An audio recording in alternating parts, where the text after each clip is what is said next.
Hello YouTube. Lately at PC World Currys in the UK, they've been selling these Lenovo Smart Clocks for about 25-30 quid on offer. Presumably this is to get you into the whole Google speaker ecosystem, YouTube music subscription, all of that lovely Google stuff.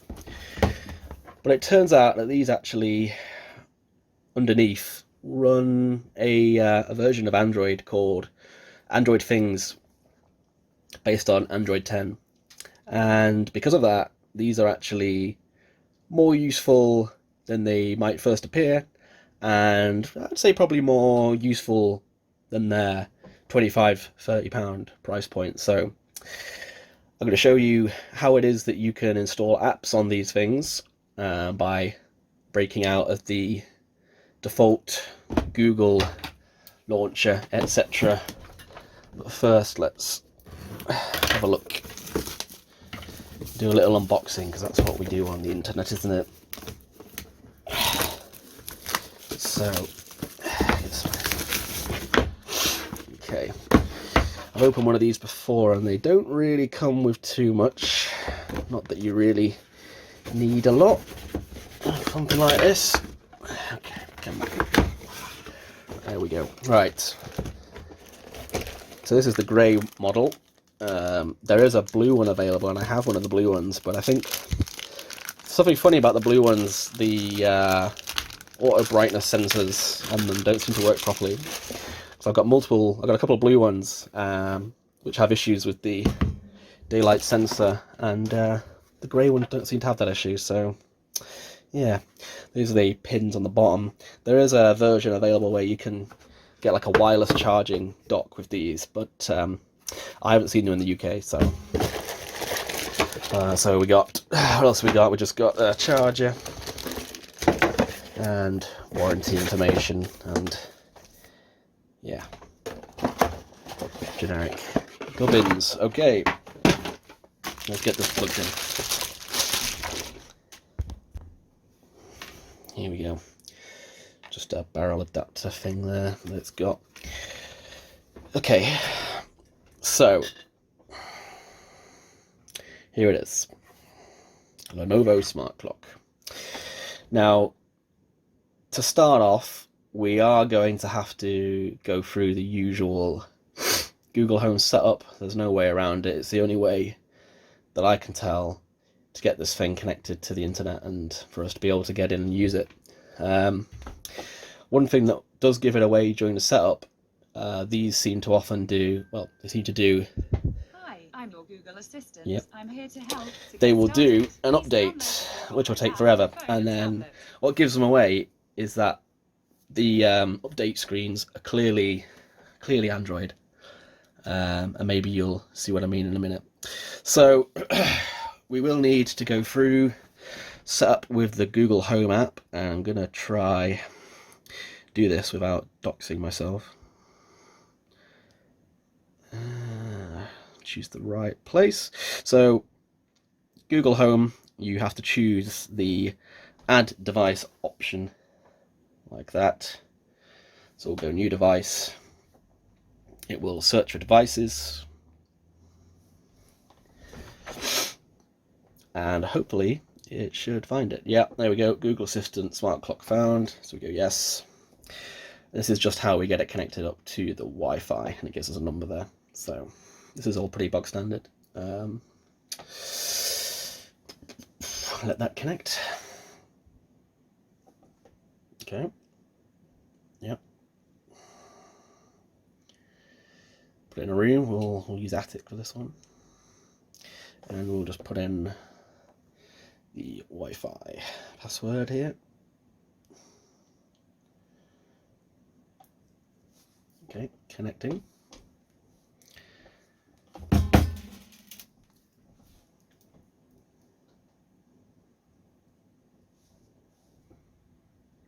Okay, so we will now see that this is going to update itself, and this will take probably about 10 minutes. So we'll just leave it doing that.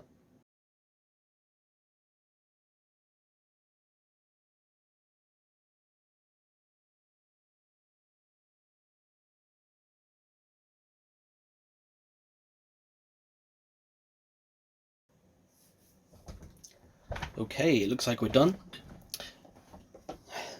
Yeah, almost done. Finished setup in the home app. And the home app, of course, has timed out. So we're going to see if we can find it in the list, which I think we can. Yeah. Okay, we got a disclaimer about Lenovo spying on me. Okay. All right. So here we have it. Pretty simple device, really. We got a home screen, which can do a few like nice clock faces, Google Photos support, alarms, weather. Let me just check if I've got anything showing up. Nope. Got my Spotify here and reminders from Google, and if there's anything on the calendar, it'll show that there as well. And that's pretty much what you get with this. And obviously you get the Google integration. I'm not going to say hey Google because anyone who has one will get mad at me. Oh wait, I just did. Sorry, the mic is muted. Wow. Very clever of me there. Guess I'll have to edit that bit now. Okay. So, yeah. As it is, you can see why it's probably around 30 quid. It's a data collection device for the, voice assistant. And it does some cool things, I guess, but it's a pretty basic product. But at the heart, inside, is a 1.5 gigahertz processor and a gig of RAM. And I think we can put this to better use in some way. Let's see if we can crack it open. So the first thing we actually need to do is make sure that we have the correct personalization settings. So I think this is called Attic Clock. Am I mistaken? Yeah, that's it. Okay. This is it here. And I'm going to try and cover my email address.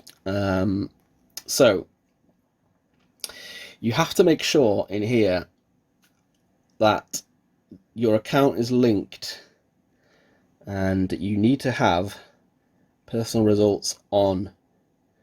If that's switched off, you're not going to see the stuff you want to see. So, right. What we need to do is we need to get a link to something that we want to install. And the first thing we want to install, because this doesn't come with one, is a keyboard. So I'm going to put a link in the description for what I did. But what I did basically is I went onto my Google account. I added an event with that name, just for today, Sunday for Jam. And this basically will force the Google to read this, and we'll get it onto the clipboard with a little trick. So let's see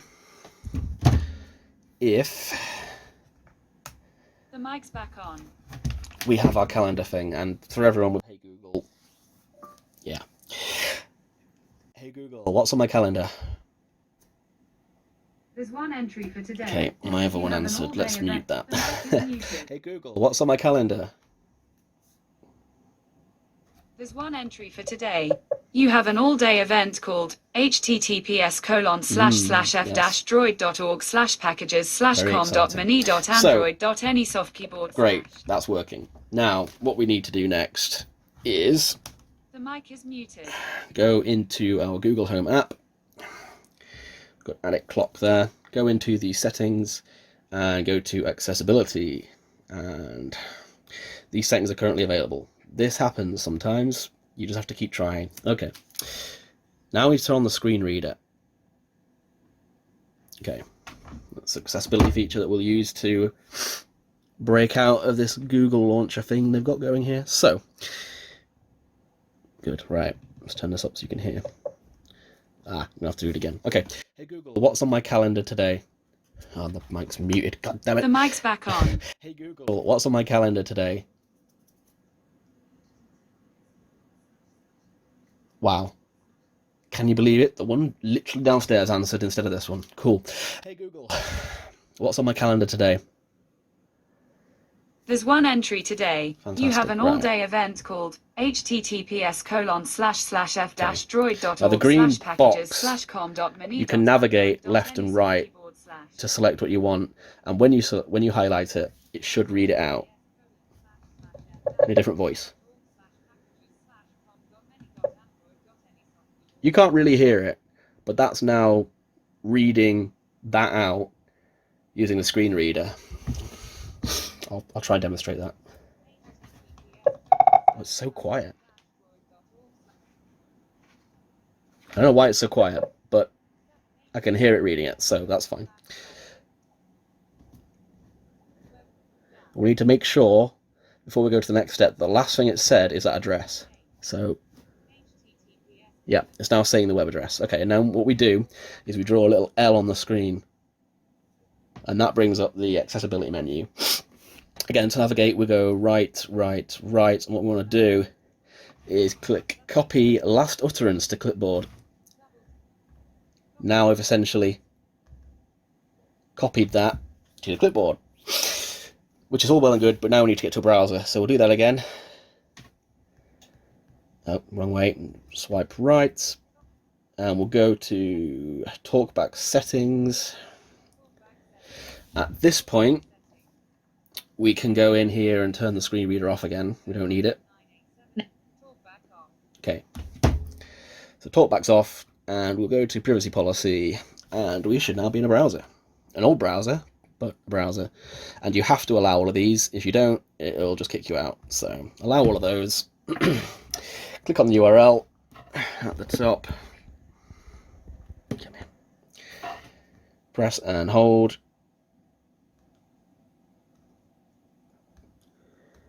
Yep. Paste. Yes, fantastic. Sometimes this takes multiple attempts, but it's worked first time. Okay. And then we just click open. And this is a keyboard from F-Droid. We're not going to install F-Droid itself. Watch out for that on the web page. We're just going to install the keyboard because we need the keyboard first. There's a certain order you have to do this. If you do it in a different order, you can just end up having to start from the beginning. So, keyboard first. So, APK. Download that. Takes us to downloads. Yep. Okay. Then we have to allow the browser permission to install apps, or known apps. Click install. Okay, and make sure you click open here, otherwise you're going to have to do this all again. So click open, and then you need to do the setup. You go to language and input, turn the keyboard on, click OK, click OK. Oh, yeah. Turn off the contacts dictionary, and then what you want to do is configure, just go into the settings for it, configure everything else, click the globe there and quick tweak some more, turn off the suggestions. It gets in the way of the screen in landscape mode, so just turn that off, makes it easier. Okay, next step is to install a custom launcher, or a third-party launcher. But at the minute we don't have a home button, so we're just going to unplug it. And we're going to plug it back in. And for whatever reason, it won't have a boot screen. I don't know why. It looks like the latest update killed the boot screen, but we'll give it a second. Okay. So now we have to break out again. So we're going to have to go to Google Home, connect to the Attic Clock, click Settings, Accessibility. That pop-up sometimes comes up. Just keep trying. Yeah. Screen reader. Do we have it? Yes, we do. Okay. When the screen reader is on, you can then go L to get the global context menu. Swipe down. Oh, go to TalkBack settings. Yep. And then we can turn the screen reader off again. And back to the privacy policy. Very interesting. Now, we've got a keyboard now, so we don't need to have any links copied or anything weird like that. So let's install Last Launcher. F-Droid, from the F-Droid site.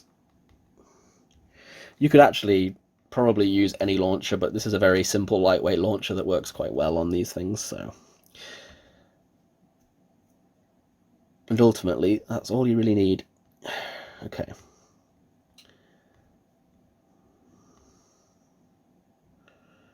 Right, where's our download? There it is. There's an APK there. A few different versions. Let's go with this one. Download APK.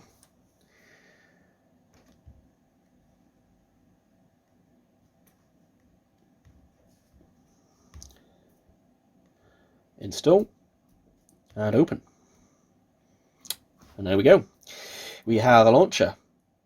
And you can see here that this is what's installed at the minute. We've got the settings menu, we've got contacts, which is obviously going to be empty. And problem is, we have no back or home button. So that's a bit of a problem. And to be honest with you, I shouldn't have opened contacts then. I should have stayed on the launcher. But anyway, the next thing to do is to install Buttons Remapper using APK Pure, and I'm just going to quickly get back into the browser and I will show you how to do that. Okay, fortunately, reboot, we don't have to go through all that trickery again. So you'll see here we'll have the option either use Assistant Core as the home screen or Last Launcher. So Assistant Core is the Google stuff, I guess, the clock interface.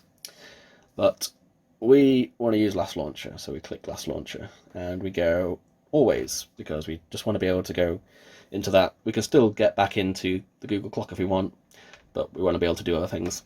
So, next step.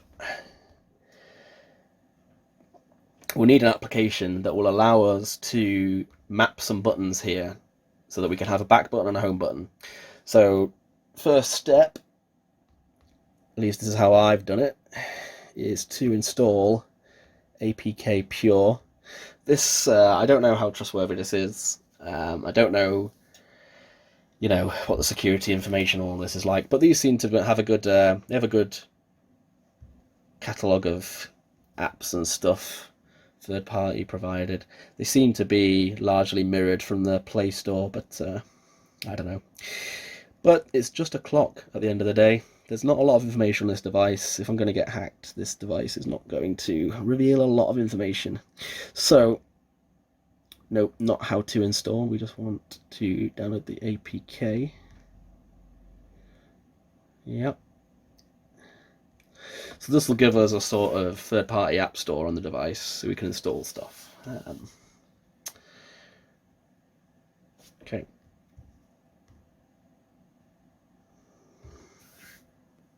Now, just to set your expectations, anything Google, ironically, doesn't really work on this because there's no Google Play services. So if you want YouTube, you want the Google Home app even to run on here, it won't, because there's no Google Play services. There may be a workaround with that. I haven't really tried installing maybe Micro G or something. Well, I tried Micro G, it didn't seem to work. I have a feeling it's not designed for this, so I think there's just some missing components in this build of Android, but yeah. Any Google stuff doesn't actually work, but there's other things you can do with it. Anyway, click Allow here. There's quite a few adverts on this app, but you only need it to download some stuff. So, we're going to download Buttons Remapper.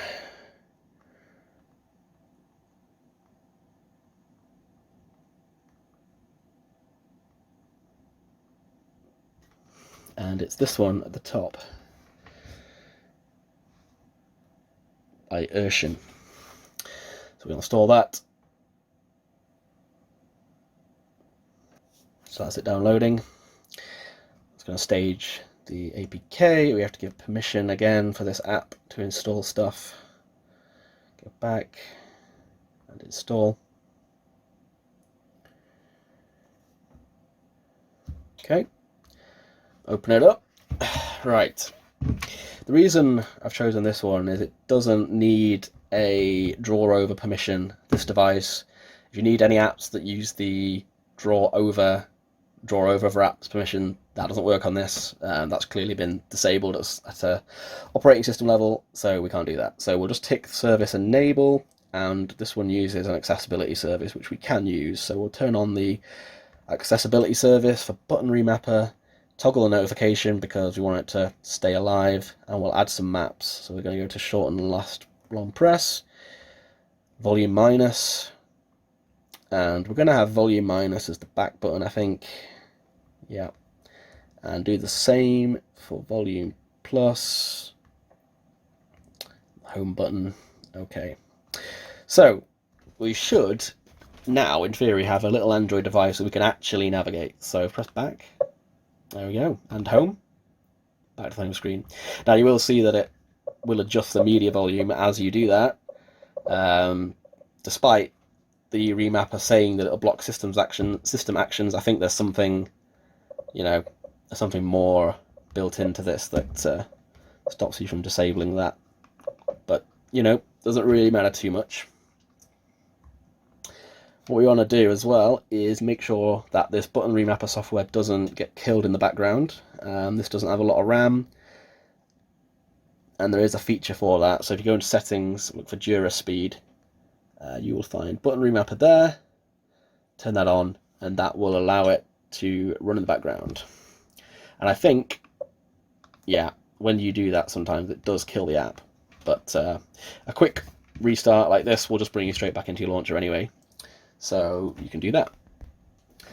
So there you had it. There's your unlocked Google Smart Clock for £30.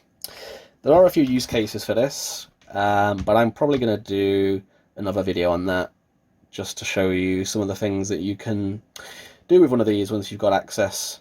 But yeah, that's how you do it.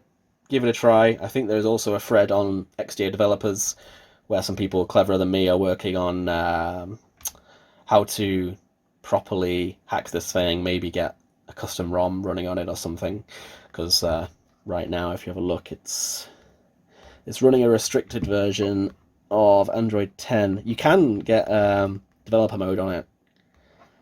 I don't know if there's apps that will do wireless ADB that you can use. I haven't tried that, but yeah. We'll see how the developers get on with maybe hacking it. But now, with this little trick, you've got a device that is 10 times more usable and will do a lot more things. You can install the Spotify app on it, potentially. Home control, smart home controller apps could be on here. I'm going to do a video on some of the use cases anyway. But that's how you unlock it, and hope you enjoyed the video. Cheers.